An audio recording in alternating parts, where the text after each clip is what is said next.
মাদারিহাট বীরপাড়া ব্লকের ডিমডিমা চা বাগানে দিনের বেলাতেও চিতাবাঘ। শনিবারও ওই চা বাগানের গঙ্গাবাড়ি ডিভিশনে একটি বড় এবং একটি চিতাবাঘের শাবক দেখা যায়।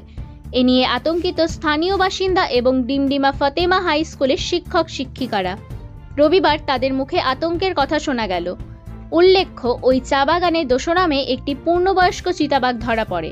এখনও ওই চা বাগানে খাঁচা পাতা রয়েছে। ডিমডিমা চা বাগানে বারবার চিতাবাঘ দেখা যাওয়ায় রবিবারের আতঙ্কের কথা জানালেন স্থানীয়রা।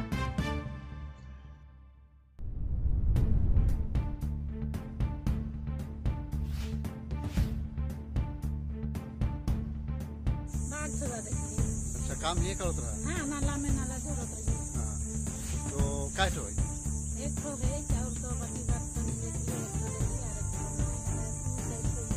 और पार देख तो इन हुए काम करत रहा? हाँ तो अचानक देखला दुकान में छुआ? हाँ तो बात छुआ ना लगर का है बाकी छुआ तो ले हमें निकल देली।